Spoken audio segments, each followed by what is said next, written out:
नाही, ही बाब अतिशय गंभीर आहे. खरं तर बाबासाहेब आंबेडकर घटनाकार यांनी संविधानाच्या माध्यमातून टाटा बिर्लाला देखील एक मत आणि फुटपाथवरच्या भिकाला देखील एक मत, या मताची किंमत अमूल्य आहे, याची किंमतच नाही. आणि हे आपला मतदानाचा हक्क बजावून लोकशाही जिवंत करण्यासाठी ज्यावेळेला मतदार जात आहेत त्यावेळेला अनेक ठिकाणी ज्या मशीन आहेत, EVM मशीन ज्या आहेत त्या बंद पडत आहेत.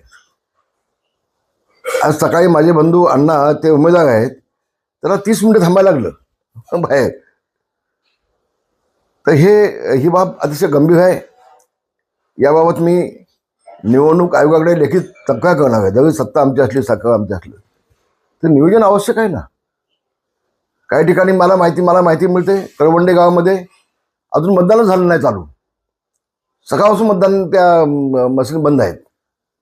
आणि ह्या बाबी अतिशय गंभीर आहे. शासनाने यामध्ये लक्ष घालायला पाहिजे, निवडणूक आयोगाने लक्ष घालायला पाहिजे, जिल्हाधिकाऱ्यांनी याच्यामध्ये लक्ष घालायला हवंय. आणि नाहीतर मग तुम्ही हे बंद करून टाका ना. घ्या, याच्या आधी जसे लोकशाही जिवंत होती, शिक्का मागायची, बॅलेट पेपर, तसं घ्या. मग हे यंत्रणा तुम्हाला व्यवस्थित राबवता येत नसेल आणि 2-2 तास 3-3 तास लोकांना थांबायला लागत असेल तर बॅलेट पेपरवरती घ्या मतदान. मग मला काही अडचण नाही, बिलकुल अडचण नाही मला. आणि अनेक लोकांच्या मनामध्ये संशय आहे, ते संशय देखील निघून जाईल. अनेक वेळेला एखादा उमेदवार पराभूत झाला तर मशीन मॅनेज केल्या, EVM मशीन मॅनेज केल्या, तो विषय सगळा संपून जाईल ना. घ्या मग, माझी मागणी आहे.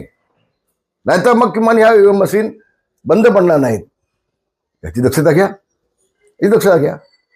धन्यवाद. जय महाराष्ट्र.